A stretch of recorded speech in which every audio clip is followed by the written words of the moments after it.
شروع اللہ کے نام سے جو بڑا مہربان نہایت رحم والا ہے۔ لوگوں کا حساب اعمال کا وقت نزدیک آ پہنچا ہے اور وہ غفلت میں پڑے اس سے منہ پھیر رہے ہیں۔ ان کے پاس کوئی نئی نصیحت ان کے پروردگار کی طرف سے نہیں آتی مگر وہ اسے کھیلتے ہوئے سنتے ہیں۔ ان کے دل غفلت میں پڑے ہوئے ہیں اور ظالم لوگ آپس میں چپکے باتیں کرتے ہیں کہ یہ شخص کچھ بھی نہیں مگر تمہارے جیسا آدمی ہے، تو تم آنکھوں دیکھتے جادو کی لپیٹ میں کیوں آتے ہو؟ پیغمبر صلی اللہ علیہ وآلہ وسلم نے کہا کہ جو بات آسمان اور زمین میں کہی جاتی ہے میرا پروردگار اسے جانتا ہے اور وہ سننے والا اور جاننے والا ہے۔ بلکہ ظالم کہنے لگے کہ یہ قرآن پریشان باتیں ہیں جو خواب میں دیکھ لی ہیں۔ نہیں، بلکہ اس نے اس کو اپنی طرف سے بنا لیا ہے۔ نہیں، بلکہ یہ شعر ہے جو اس شاعر کا نتیجہ تباہ ہے۔ تو جیسے پہلے پیغمبر نشانیاں دے کر بھیجے گئے تھے اسی طرح یہ بھی ہمارے پاس کوئی نشانی لائے۔ ان سے پہلے جن بستیوں کو ہم نے ہلاک کیا وہ ایمان نہیں لاتی تھیں، تو کیا یہ ایمان لے آئیں گے؟ اور ہم نے تم سے پہلے مرد ہی پیغمبر بنا کر بھیجے جن کی طرف ہم وحی بھیجتے تھے۔ اگر تم نہیں جانتے تو جو یاد رکھتے ہیں ان سے پوچھ لو۔ اور ہم نے ان کے ایسے جسم نہیں بنائے تھے کہ کھانا نہ کھائیں اور نہ وہ ہمیشہ رہنے والے تھے۔ پھر ہم نے ان کے بارے میں اپنا وعدہ سچا کر دیا تو ان کو اور جس کو چاہا نجات دی اور حد سے نکل جانے والوں کو ہلاک کر دیا۔ ہم نے تمہاری طرف ایسی کتاب نازل کی ہے جس میں تمہارا تذکرہ ہے، کیا تم نہیں سمجھتے؟ اور ہم نے بہت سی بستیوں کو جو ستمگار تھیں ہلاک کر مارا اور ان کے بعد اور لوگ پیدا کر دیے۔ جب انہوں نے ہمارے مقدمہ عذاب کو دیکھا تو لگے اس سے بھاگنے۔ مت بھاگو اور جن نعمتوں میں تم عیش و آسائش کرتے تھے ان کی اور اپنے گھروں کی طرف لوٹ جاؤ، شاید تم سے اس بارے میں دریافت کیا جائے۔ کہنے لگے ہائے شامت، بے شک ہم ظالم تھے۔ تو وہ ہمیشہ اسی طرح پکارتے رہے یہاں تک کہ ہم نے ان کو کھیتی کی طرح کاٹ کر اور آگ کی طرح بجھا کر ڈھیر کر دیا۔ اور ہم نے آسمان اور زمین کو اور جو مخلوقات ان دونوں کے درمیان ہے اس کو لہو لعاب کے لیے پیدا نہیں کیا۔ اگر ہم چاہتے کہ کھیل کی چیزیں یعنی زن و فرزن بنائیں تو اگر ہم کو کرنا ہی ہوتا تو ہم اپنے پاس سے بنا لیتے۔ نہیں، بلکہ ہم سچ کو جھوٹ پر کھینچ مارتے ہیں تو وہ اس کا سر توڑ دیتا ہے اور جھوٹ اسی وقت نابود ہو جاتا ہے، اور جو باتیں تم بناتے ہو ان سے تمہاری ہی خرابی ہے۔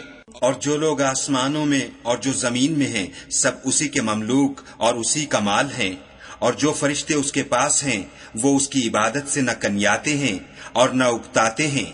رات دن اس کی تسبیح کرتے رہتے ہیں، نہ تھکتے ہیں نہ تھمتے ہیں۔ بھلا لوگوں نے جو زمین کی چیزوں سے بعض کو معبود بنا لیا ہے تو کیا وہ ان کو مرنے کے بعد اٹھا کھڑا کریں گے؟ اگر آسمان اور زمین میں خدا کے سوا اور معبود ہوتے تو زمین و آسمان درہم برہم ہو جاتے۔ جو باتیں یہ لوگ بتاتے ہیں خدا مالک عرش ان سے پاک ہے۔ وہ جو کام کرتا ہے اس کی پرسش نہیں ہوگی، اور جو کام یہ لوگ کرتے ہیں اس کی ان سے پرسش ہوگی۔ کیا لوگوں نے خدا کو چھوڑ کر اور معبود بنا لیے ہیں؟ کہہ دو کہ اس بات پر اپنی دلیل پیش کرو۔ یہ میری اور میرے ساتھ والوں کی کتاب بھی ہے، اور جو مجھ سے پہلے پیغمبر ہوئے ہیں ان کی کتابیں بھی ہیں، بلکہ بات یہ ہے کہ ان میں اکثر حق بات کو نہیں جانتے اور اس لیے اس سے منہ پھیر لیتے ہیں۔ اور جو پیغمبر ہم نے تم سے پہلے بھیجے ان کی طرف یہی وحی بھیجی کہ میرے سوا کوئی معبود نہیں، تو میری ہی عبادت کرو۔ اور کہتے ہیں کہ خدا بیٹا رکھتا ہے، وہ پاک ہے، اس کے نہ بیٹا ہے نہ بیٹی، بلکہ جن کو یہ لوگ اس کے بیٹے بیٹیاں سمجھتے ہیں وہ اس کے عزت والے بندے ہیں۔ اس کے آگے بڑھ کر بول نہیں سکتے اور اس کے حکم پر عمل کرتے ہیں۔ جو کچھ ان کے آگے ہو چکا ہے اور جو پیچھے ہوگا وہ سب سے واقف ہے، اور وہ اس کے پاس کسی کی سفارش نہیں کر سکتے مگر اس شخص کی جس سے خدا خوش ہو، اور وہ اس کی ہیبت سے ڈرتے رہتے ہیں۔ اور جو شخص ان میں سے یہ کہے کہ خدا کے سوا میں معبود ہوں تو اسے ہم دوزخ کی سزا دیں گے، اور ظالموں کو ہم ایسی ہی سزا دیا کرتے ہیں۔ کیا کافروں نے نہیں دیکھا کہ آسمان اور زمین دونوں ملے ہوئے تھے تو ہم نے جدا جدا کر دیا، اور تمام جاندار چیزیں ہم نے پانی سے بنائیں، پھر یہ لوگ ایمان کیوں نہیں لاتے؟ اور ہم نے زمین میں پہاڑ بنائے تاکہ لوگوں کے بوجھ سے ہلنے اور جھکنے نہ لگے، اور اس میں کشادہ رستے بنائے تاکہ لوگ ان پر چلیں، اور آسمان کو محفوظ چھت بنایا، اس پر بھی وہ ہماری نشانیوں سے منہ پھیر رہے ہیں۔ اور وہی تو ہے جس نے رات اور دن اور سورج اور چاند کو بنایا۔ یہ سب یعنی سورج اور چاند اور ستارے آسمان میں اس طرح چلتے ہیں گویا تیر رہے ہیں۔ اور اے پیغمبر صلی اللہ علیہ وآلہ وسلم، ہم نے تم سے پہلے کسی آدمی کو بقائے دوام نہیں بخشا۔ بھلا اگر تم مر جاؤ تو کیا یہ لوگ ہمیشہ رہیں گے؟ ہر متنفس کو موت کا مزہ چکھنا ہے، اور ہم تم لوگوں کو سختی اور آسودگی میں آزمائش کے طور پر مبتلا کرتے ہیں، اور تم ہماری طرف ہی لوٹ کر آؤ گے۔ اور جب کافر تم کو دیکھتے ہیں تو تم سے استہزا کرتے ہیں کہ کیا یہی شخص ہے جو تمہارے معبودوں کا ذکر برائی سے کیا کرتا ہے، حالانکہ وہ خود رحمان کے نام سے منکر ہیں۔ انسان کچھ ایسا جلد باز ہے کہ گویا جلد بازی ہی سے بنایا گیا ہے۔ میں تم لوگوں کو عنقریب اپنی نشانیاں دکھاؤں گا تو تم جلدی نہ کرو۔ اور کہتے ہیں کہ اگر تم سچے ہو تو جس عذاب کی یہ وعید ہے وہ کب آئے گا؟ اے کاش کافر اس وقت کو جانے جب وہ اپنے منہوں پر سے دوزخ کی آگ کو روک نہ سکیں گے، اور نہ اپنی پیٹھوں پر سے، اور نہ ان کا کوئی مددگار ہوگا، بلکہ قیامت ان پر ناگہاں آ واقع ہوگی اور ان کے ہوش کھو دے گی، پھر نہ تو وہ اس کو ہٹا سکیں گے اور نہ ان کو مہلت دی جائے گی۔ اور تم سے پہلے بھی پیغمبروں کے ساتھ استہزا ہوتا رہا ہے، تو جو لوگ ان میں سے تمسخر کیا کرتے تھے ان کو اسی عذاب نے جس کی ہنسی اڑاتے تھے آ گھیرا۔ کہو کہ رات اور دن میں خدا سے تمہاری کون حفاظت کر سکتا ہے؟ بات یہ ہے کہ یہ اپنے پروردگار کی یاد سے منہ پھیرے ہوئے ہیں۔ کیا ہمارے سوا ان کے اور معبود ہیں کہ ان کو مصائب سے بچا سکیں؟ وہ آپ اپنی مدد تو کر ہی نہیں سکیں گے اور نہ ہم سے پناہ ہی دیے جائیں گے، بلکہ ہم ان لوگوں کو اور ان کے باپ دادا کو متمتع کرتے رہے یہاں تک کہ اسی حالت میں ان کی عمریں بسر ہو گئیں۔ کیا یہ نہیں دیکھتے کہ ہم زمین کو اس کے کناروں سے گھٹاتے چلے آتے ہیں؟ تو کیا یہ لوگ غلبہ پانے والے ہیں؟ کہہ دو کہ میں تم کو حکم خدا کے مطابق نصیحت کرتا ہوں، اور بہروں کو جب نصیحت کی جائے تو وہ پکار کو سنتے ہی نہیں، اور اگر ان کو تمہارے پروردگار کا تھوڑا سا عذاب بھی پہنچے تو کہنے لگیں کہ ہائے کم بختی، ہم بے شک گناہگار تھے۔ اور ہم قیامت کے دن انصاف کی ترازو کھڑی کریں گے تو کسی شخص کی ذرا بھی حق تلفی نہ کی جائے گی، اور اگر رائی کے دانے کے برابر بھی کسی کا عمل ہوگا تو ہم اس کو لاموجود کریں گے، اور ہم حساب کرنے کو کافی ہیں۔ اور ہم نے موسیٰ اور ہارون کو ہدایت اور گمراہی میں فرق کر دینے والی اور سرتاپا روشنی اور نصیحت کی کتاب عطا کی، یعنی پرہیزگاروں کے لیے جو بن دیکھے اپنے پروردگار سے ڈرتے ہیں اور قیامت کا بھی خوف رکھتے ہیں۔ اور یہ مبارک نصیحت ہے جسے ہم نے نازل فرمایا ہے، تو کیا تم اس سے انکار کرتے ہو؟ اور ہم نے ابراہیم کو پہلے ہی سے ہدایت دی تھی، اور ہم ان کے حال سے واقف تھے۔ جب انہوں نے اپنے باپ اور اپنی قوم کے لوگوں سے کہا کہ یہ کیا مورتیں ہیں جن کی پرستش پر تم معتکف و قائم ہو، وہ کہنے لگے کہ ہم نے اپنے باپ دادا کو ان کی پرستش کرتے دیکھا ہے۔ ابراہیم نے کہا کہ تم بھی گمراہ ہو اور تمہارے باپ دادا بھی صریح گمراہی میں پڑے رہے۔ وہ بولے کیا تم ہمارے پاس واقعی حق لائے ہو یا ہم سے کھیل کی باتیں کرتے ہو؟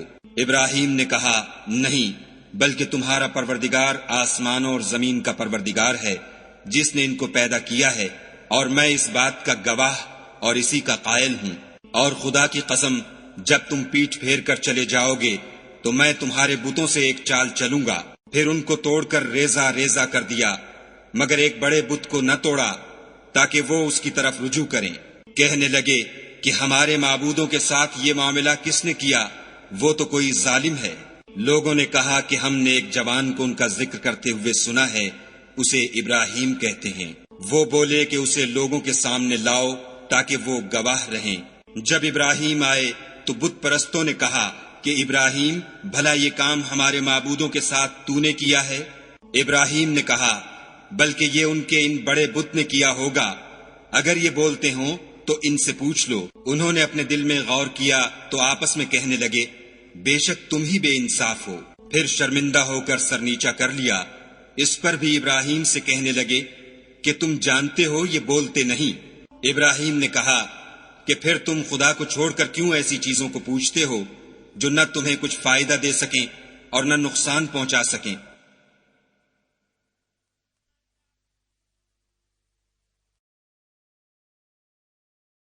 تف ہے تم پر اور جن کو تم خدا کے سوا پوچھتے ہو ان پر، کیا تم عقل نہیں رکھتے؟ تب وہ کہنے لگے کہ اگر تمہیں اس سے اپنے معبود کا انتقام لینا اور کچھ کرنا ہے تو اس کو جلا ڈالو اور اپنے معبودوں کی مدد کرو۔ ہم نے حکم دیا، اے آگ سرد ہو جا اور ابراہیم پر موجب سلامتی بن جا۔ ان لوگوں نے برا تو ان کا چاہا تھا مگر ہم نے انہی کو نقصان میں ڈال دیا، اور ابراہیم اور لوط کو اس سرزمین کی طرف بچا نکالا جس میں ہم نے اہل عالم کے لیے برکت رکھی تھی۔ اور ہم نے ابراہیم کو اسحاق عطا کیے اور مستزاد برآں یعقوب اور سب کو نیک کیا، اور ان کو پیشوا بنایا کہ ہمارے حکم سے ہدایت کرتے تھے، اور ان کو نیک کام کرنے اور نماز پڑھنے اور زکوٰۃ دینے کا حکم بھیجا، اور وہ ہماری عبادت کیا کرتے تھے۔ اور لوط کا قصہ یاد کرو جب ان کو ہم نے حکم یعنی حکمت و نبوت اور علم بخشا، اور اس بستی سے جہاں کے لوگ گندے کام کیا کرتے تھے بچا نکالا۔ بے شک وہ برے اور بد کردار لوگ تھے، اور انہیں اپنی رحمت کے محل میں داخل کیا، کچھ شک نہیں کہ وہ نیک کرداروں میں تھے۔ اور نوح کا قصہ بھی یاد کرو جب اس سے پیشتر انہوں نے ہمیں پکارا تو ہم نے ان کی دعا قبول فرمائی، اور ان کو اور ان کے ساتھیوں کو بڑی گھبراہٹ سے نجات دی، اور جو لوگ ہماری آیتوں کی تکذیب کرتے تھے ان پر نصرت بخشی۔ وہ بے شک برے لوگ تھے، سو ہم نے ان سب کو غرق کر دیا۔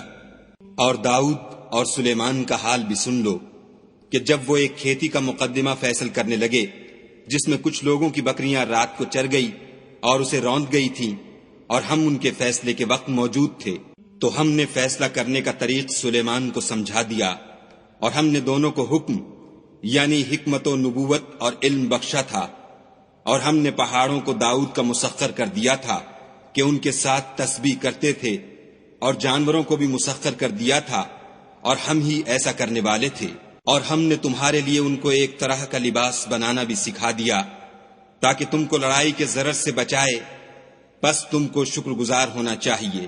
اور ہم نے تیز ہوا سلیمان کے تابع فرمان کر دی تھی جو ان کے حکم سے اس ملک میں چلتی تھی جس میں ہم نے برکت دی تھی یعنی شام، اور ہم ہر چیز سے خبردار ہیں۔ اور دیووں کی جماعت کو بھی ان کے تابع کر دیا تھا کہ ان میں سے بعض ان کے لیے غوطے مارتے تھے اور اس کے سوا اور کام بھی کرتے تھے، اور ہم ان کے نگہبان تھے۔ اور ایوب کو یاد کرو جب انہوں نے اپنے پروردگار سے دعا کی کہ مجھے ایذا ہو رہی ہے اور تو سب سے بڑھ کر رحم کرنے والا ہے، تو ہم نے ان کی دعا قبول کر لی، اور جو ان کو تکلیف تھی وہ دور کر دی، اور ان کو بال بچے بھی عطا فرمائے، اور اپنی مہربانی سے ان کے ساتھ اتنے ہی اور بخشے۔ اور عبادت کرنے والوں کے لیے یہ نصیحت ہے۔ اور اسماعیل اور ادریس اور ذوالکفل کو بھی یاد کرو، یہ سب صبر کرنے والے تھے، اور ہم نے ان کو اپنی رحمت میں داخل کیا، بلا شبہ وہ نیکوکار تھے۔ اور ذوالنون کو یاد کرو جب وہ اپنی قوم سے ناراض ہو کر غصے کی حالت میں چل دیے، اور خیال کیا کہ ہم ان پر قابو نہیں پا سکیں گے، آخر اندھیرے میں خدا کو پکارنے لگے کہ تیرے سوا کوئی معبود نہیں، تو پاک ہے اور بے شک میں قصوروار ہوں۔ تو ہم نے ان کی دعا قبول کر لی اور ان کو غم سے نجات بخشی، اور ایمان والوں کو ہم اسی طرح نجات دیا کرتے ہیں۔ اور زکریا کو یاد کرو جب انہوں نے اپنے پروردگار کو پکارا کہ پروردگار مجھے اکیلا نہ چھوڑ اور تو سب سے بہتر وارث ہے، تو ہم نے ان کی پکار سن لی اور ان کو یحییٰ بخشے اور ان کی بیوی کو اولاد کے قابل بنا دیا۔ یہ لوگ لپک لپک کر نیکیاں کرتے اور ہمیں امید اور خوف سے پکارتے اور ہمارے آگے عاجزی کیا کرتے تھے۔ اور ان مریم کو بھی یاد کرو جنہوں نے اپنی عفت کو محفوظ رکھا، تو ہم نے ان میں اپنی روح پھونک دی اور ان کو اور ان کے بیٹے کو اہل عالم کے لیے نشانی بنا دیا۔ یہ تمہاری جماعت ایک ہی جماعت ہے اور میں تمہارا پروردگار ہوں، تو میری ہی عبادت کیا کرو۔ اور یہ لوگ اپنے معاملے میں باہم متفرق ہو گئے، مگر سب ہماری طرف رجوع کرنے والے ہیں۔ جو نیک کام کرے گا اور مومن بھی ہوگا تو اس کی کوشش رائے گاں نہ جائے گی، اور ہم اس کے لیے ثواب اعمال لکھ رہے ہیں۔ اور جس بستی والوں کو ہم نے ہلاک کر دیا محال ہے کہ رجوع کریں، وہ رجوع نہیں کریں گے، یہاں تک کہ یاجوج اور ماجوج کھول دیے جائیں اور وہ ہر بلندی سے دوڑ رہے ہوں، اور قیامت کا سچا وعدہ قریب آ جائے تو ناگاہ کافروں کی آنکھیں کھلی کی کھلی رہ جائیں اور کہنے لگیں کہ ہائے شامت، ہم اس حال سے غفلت میں رہے بلکہ ہم اپنے حق میں ظالم تھے۔ کافروں، اس روز تم اور جن کی تم خدا کے سوا عبادت کرتے ہو دوزخ کا ایندھن ہوں گے اور تم سب اس میں داخل ہو کر رہو گے۔ اگر یہ لوگ در حقیقت معبود ہوتے تو اس میں داخل نہ ہوتے، سب اس میں ہمیشہ جلتے رہیں گے، وہاں ان کو چلانا ہوگا اور اس میں کچھ نہ سن سکیں گے۔ جن لوگوں کے لیے ہماری طرف سے پہلے بھلائی مقرر ہو چکی ہے وہ اس سے دور رکھے جائیں گے، یہاں تک کہ اس کی آواز بھی تو نہیں سنیں گے، اور جو کچھ ان کا جی چاہے گا اس میں یعنی ہر طرح کے عیش اور لطف میں ہمیشہ رہیں گے۔ ان کو اس دن کا بڑا بھاری خوف غمگین نہیں کرے گا، اور فرشتے ان کو لینے آئیں گے اور کہیں گے کہ یہی وہ دن ہے جس کا تم سے وعدہ کیا جاتا تھا، جس دن ہم آسمان کو اس طرح لپیٹ لیں گے جیسے خطوں کا تومار لپیٹ لیتے ہیں۔ جس طرح ہم نے کائنات کو پہلے پیدا کیا تھا اسی طرح دوبارہ پیدا کر دیں گے، یہ وعدہ ہے جس کا پورا کرنا لازم ہے، ہم ایسا ضرور کرنے والے ہیں۔ اور ہم نے نصیحت کی کتاب یعنی تورات کے بعد زبور میں لکھ دیا تھا کہ میرے نیکوکار بندے ملک کے وارث ہوں گے، عبادت کرنے والے لوگوں کے لیے اس میں خدا کے حکموں کی تبلیغ ہے۔ اور اے محمد صلی اللہ علیہ وآلہ وسلم، ہم نے تم کو تمام جہان کے لیے رحمت بنا کر بھیجا ہے۔ کہہ دو کہ مجھ پر خدا کی طرف سے یہ وحی آتی ہے کہ تم سب کا معبود خدائے واحد ہے، تو تم کو چاہیے کہ فرما بردار ہو جاؤ۔ اگر یہ لوگ منہ پھیریں تو کہہ دو کہ میں نے تم سب کو یکساں احکام الہی سے آگاہ کر دیا ہے، اور مجھ کو معلوم نہیں کہ جس چیز کا تم سے وعدہ کیا جاتا ہے وہ ان قریب آنے والی ہے یا اس کا وقت دور ہے۔ جو بات پکار کر کی جائے وہ اسے بھی جانتا ہے، اور جو تم پوشیدہ کرتے ہو اس سے بھی واقف ہے، اور میں نہیں جانتا، شاید وہ تمہارے لیے آزمائش ہو اور ایک مدت تک تم اس سے فائدہ اٹھاتے رہو۔ پیغمبر صلی اللہ علیہ وآلہ وسلم نے کہا کہ اے میرے پروردگار، حق کے ساتھ فیصلہ کر دے، اور ہمارا پروردگار بڑا مہربان ہے، اسی سے ان باتوں میں جو تم بیان کرتے ہو مدد مانگی جاتی ہے۔